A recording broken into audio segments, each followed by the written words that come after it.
누가복음 11장에는 더러운 귀신의 이야기가 나옵니다.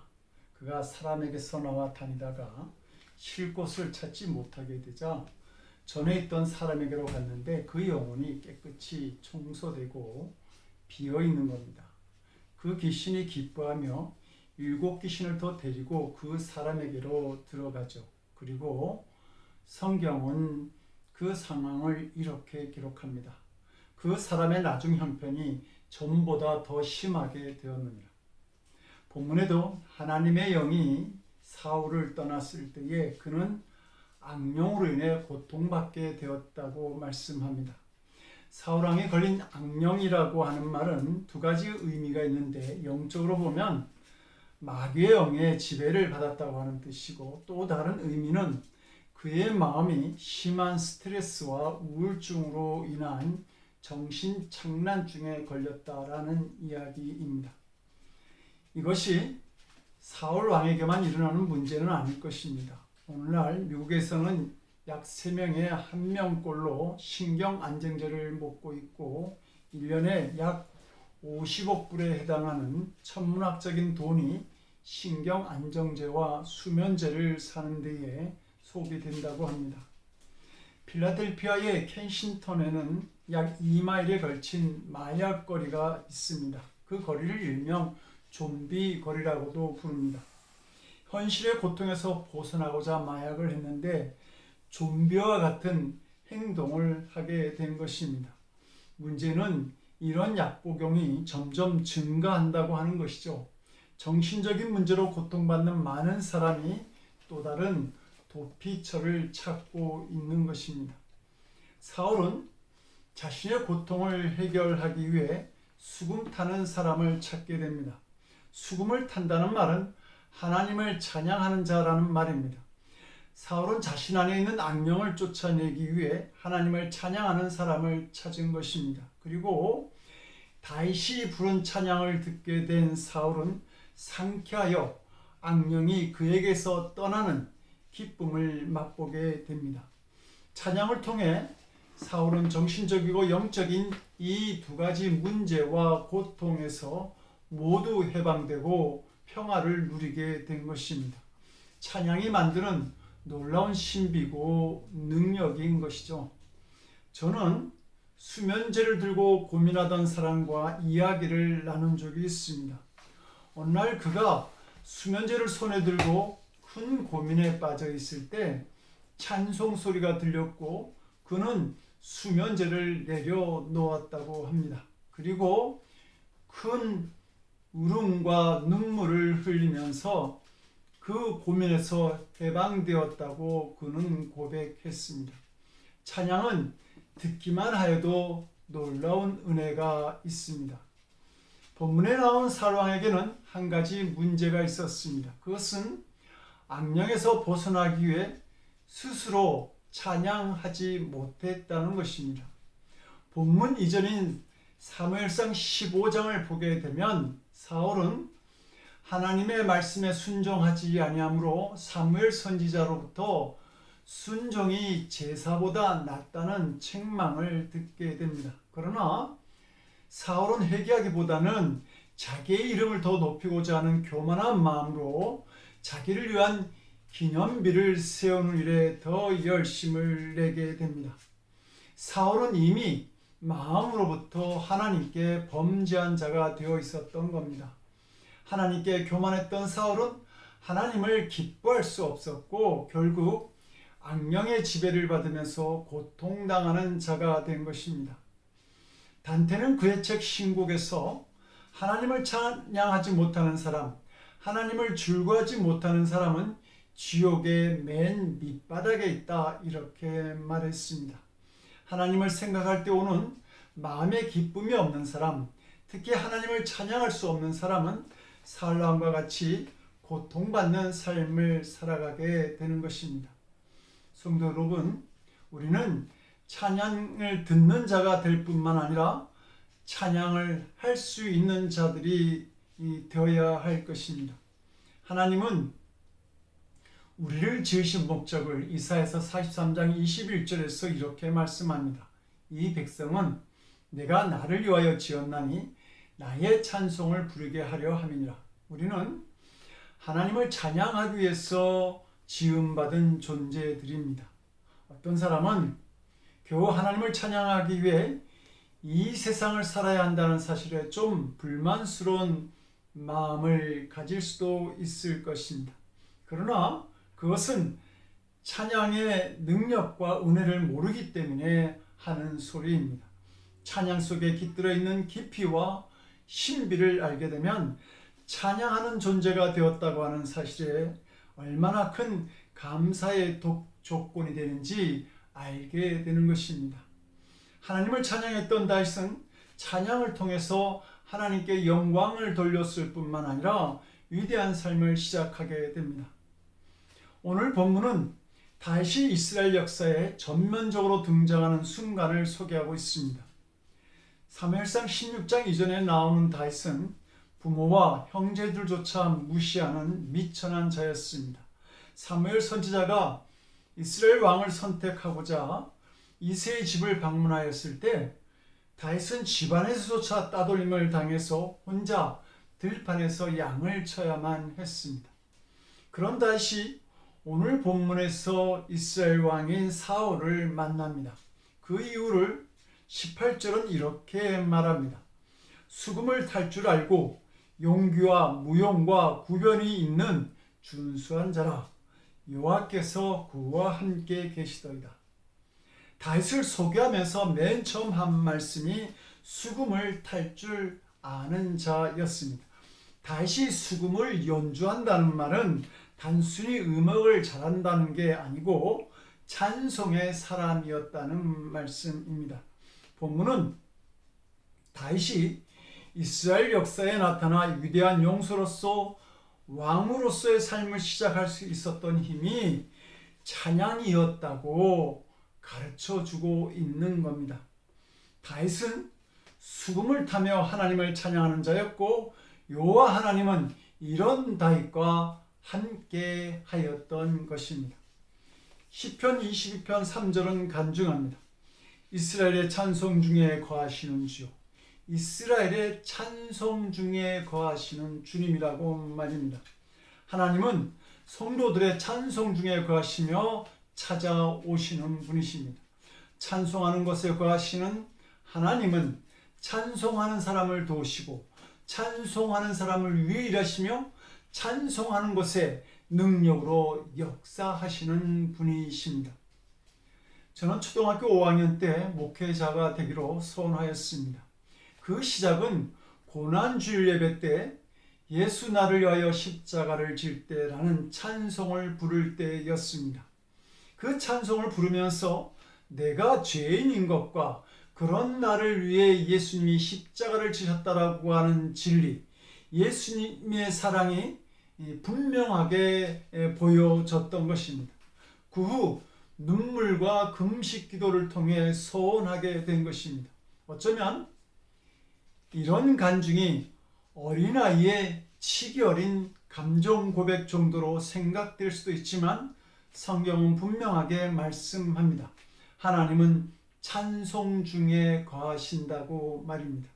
그리고 우리가 부르는 찬송은 우리를 변화시키고 우리의 삶을 인도하는 능력이 되는 것입니다. 성도 여러분, 예배 드릴 때마다 힘있게 찬양하시고 생활 속에서도 기쁨으로 찬양하시기 바랍니다. 그러면 찬양 가운데 임하시는 하나님의 능력을 체험하는 은혜를 반드시 누리게 될 줄로 믿습니다. 다시 들판에서 스스로 배우고 지어서 수금으로 반주 삼은 찬양은 그렇게 수준 높은 음악이 아니었을지 모릅니다. 그러나 거기에 생명력이 있었습니다. 그런 하나님을 향한 심령의 눈이 열려 있었기 때문입니다. 그런 입술을 열어 하나님을 찬양할 때마다 지금 자신과 함께하고 계시는 하나님을 발견하게 됩니다. 이렇게 하나님의 온전한 임재를 경험한 그는 감격하였고 온 마음을 다하여 하나님을 찬양할 수 있었습니다. 이런 다윗의 찬양은 악령으로 고통받는 사울을 찬양으로 치료할 수 있는 생명력을 가지고 있었던 것입니다. 다윗의 찬양은 그가 왕이 된 후에, 인생의 성공자가 된 후에 편안한 왕궁에서 만들어진 것이 아닙니다. 그의 찬양은 그가 소년 목동이었을 때, 홀로 들판을 지킬 때 이미 하나님의 은혜에 감동된 영감 있고 능력 있는 찬양을 하나님께 드렸습니다. 혼자 양을 치는 들판에서 다윗이 무엇이 그렇게 감격스러웠을까요? 다윗은 소년 목동이었을 때 자신을 사자와 곰으로부터 지키시는 살아계신 하나님의 능력을 체험하게 됩니다. 이런 경험을 하면서 다윗은 하나님을 믿었을 뿐만 아니라 하나님의 은혜에 감격하는 삶을 살아가게 된 것입니다. 그러기에 8명의 형제 중에서 오직 자기만이 들판에 버려진 것 같은 목동의 삶을 살아갔음에도 불구하고 그 들판에서도 다윗은 수금을 타고 입을 열어 하나님을 찬양할 수 있었던 것입니다. 성도 여러분, 이것이 성도가 부르는 찬양의 특징이 아닌지요? 예수 그리스도로 인하여 참 구원을 깨닫게 될 때에 누구나 찬양의 문이 열려 있습니다. 찬양은 물질의 축복을 많이 받았거나 세상에 성공하고 출세를 했기 때문에 나오는 것이 아닙니다. 오직 나의 심령이 십자가 안에 있는 예수님의 사랑을 발견하고 살아계신 하나님의 은총을 알게 되었을 때 찬양하게 되는 것이죠. 이것이 구원의 감격인 것입니다. 그래서 성도의 신앙 깊이는 그의 찬양을 통해서 점검할 수 있습니다. 예배 때 부르는 찬양을 통해서 성도의 신앙이 드러납니다. 거듭난 참 성도는 찬양을 통해서 영적인 감동을 받습니다. 하나님에 대한 눈이 열리지 않으면 찬양 시간은 무의미한 시간이 되겠지만 영적인 눈이 뜨이게 된 사람은 찬양의 은혜를 언제나 강하게 느끼게 됩니다. 그리고 이 감동이 놀라운 하나님의 역사를 경험하게 만드는 것입니다. 시편 37편 4절은 말씀합니다. 여호와를 즐거워하라. 그리하면 그가 너의 마음에 원하는 모든 것을 다 들어주시리라. 그렇습니다. 하나님은 마음으로 즐거워하고 기뻐하며 찬송하는 사람을 주목하고 계십니다. 그리고 그의 소원에 응답하시는 것입니다. 성경에 나타난 다윗 찬양의 특징은 어려울 때 더욱 하나님을 찬양했다는 사실입니다. 많은 사람이 어려운 문제에 직면하게 되면 근심하여 울며 슬퍼하고 괴로워합니다. 그러나 시편을 비롯해 성경에 나타난 다윗의 찬양은 힘든 상황에 놓였을 때, 역경이 왔을 때 원망 대신에 더욱더 하나님을 찾고 찬양하는 것을 볼 수 있습니다. 사울왕을 피해 도망다니던 다윗이 가드에서 블레셋 사람들에게 붙잡혔을 때에 그는 시편 56편 11절에서 찬양합니다. 내가 하나님을 의지하였은즉 두려워하지 아니하리니 사람이 내게 어찌하리이까. 내가 하나님을 의지하고 하나님께서 나를 보호하시는데 내가 무엇을 두려워하겠습니까? 라고 하나님을 찬양한 것입니다. 아들 압살롬에게 도망다니던 다윗은 시편 3장 6절에서 천만인이 나를 둘러싸 침친다 해도 나는 두려워하지 아니하리다 라고 하나님을 찬양합니다.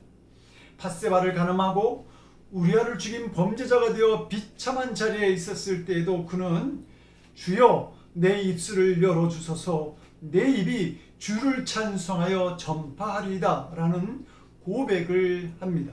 죄 가운데서도 다윗은 하나님을 찬양하는 자가 되기를 원하였던 것입니다. 성도는 바로 이 점에서 세상 사람들과 달라야 합니다. 역경이 찾아올 때 더욱 찬송해야 합니다. 찬송은 승리하는 믿음을 가졌다는 가장 분명한 증거가 되기 때문입니다. 욥은 하루아침에 재산과 자녀를 다 잃어버렸습니다. 엄청난 고난을 당하고 고통을 느껴야 했습니다. 그러나 욥은 하나님을 찬송합니다. 가로되 내가 못해서 적신이 나왔사한 주 또한 적신이 그리로 돌아가올지라. 주신 자도 여호와시요 취하신 자도 여호와시오니 여호와의 이름이 찬송을 받으실지니이다. 이렇게 고난 중에 하나님을 찬송할 수 있었던 욥은 그 후에 욥기 42장 5절에서 이렇게 고백합니다. 내가 주께 대하여 귀로 듣기만 하였사오나 이제는 눈으로 주를 배웠나이다. 고난 중에도 부르던 욥의 찬양은 그를 듣는 자의 믿음에서 하나님을 보는 자의 믿음으로 나아가게 만든 것입니다. 찬송하는 그 자체가 이미 엄청난 승리가 보장되어 있었던 것입니다.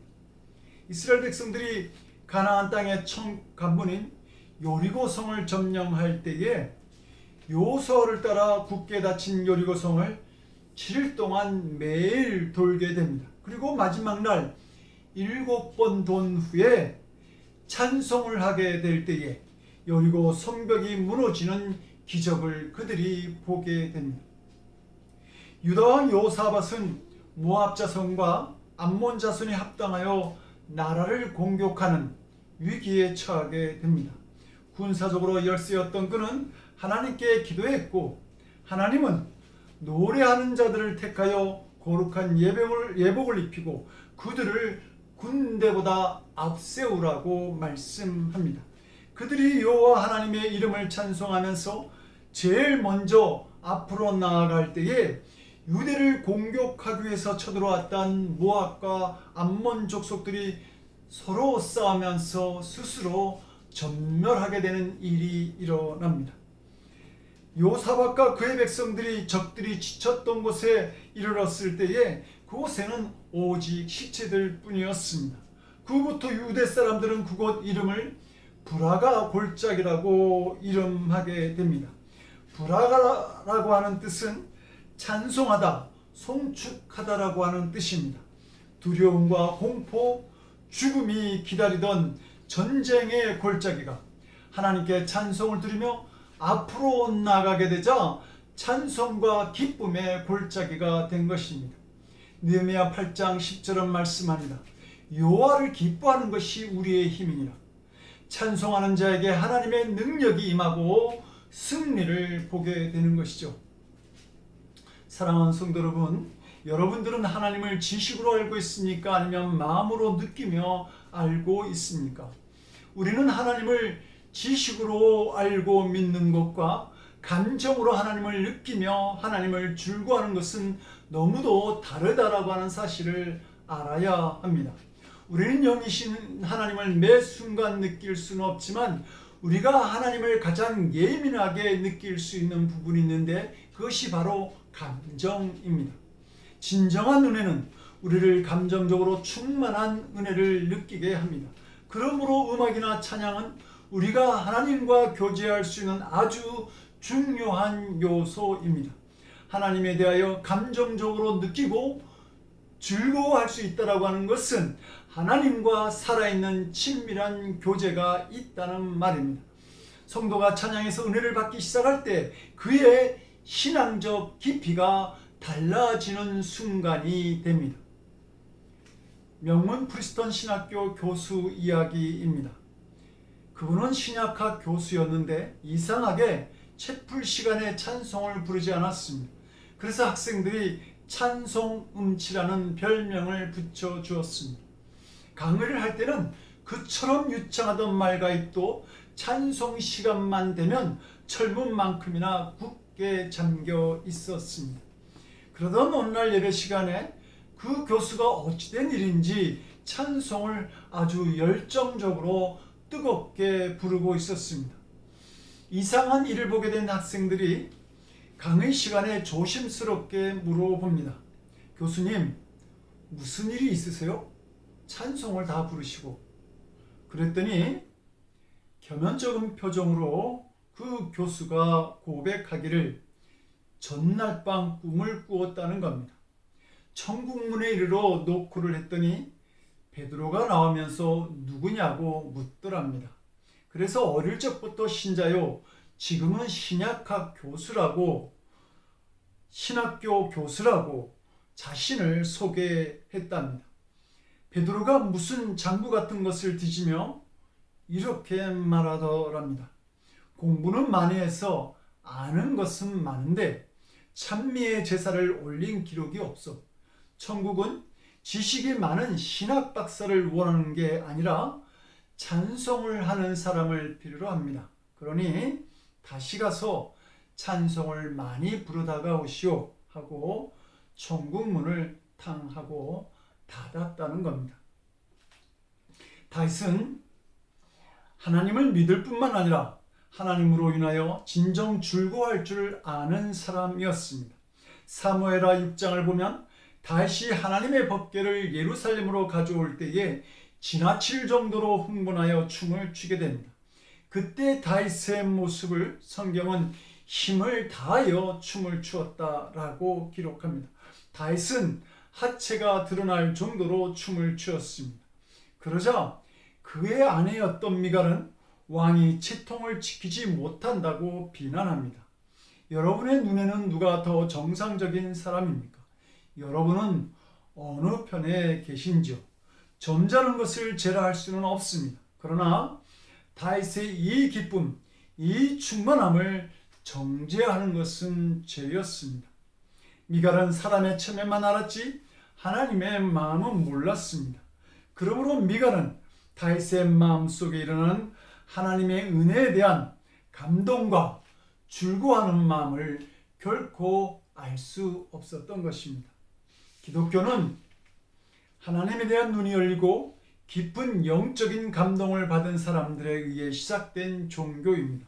사도행전 2장은 초대교회 성도들의 생활을 자세하게 기록하고 있는데 마지막에서 하나님을 찬미하며 또 온 백성에게 칭송을 받으니 주께서 구원받는 사람을 날마다 더하게 하시니라 이렇게 기록합니다. 모이기를 힘썼고 기도하기에 열심을 내며 자신의 것을 나누기를 기뻐하였던 초대 교인들이 마지막에 한 일은 이 모든 일을 가능하게 하신 하나님을 믿음으로 고백하는 찬양이었던 것입니다.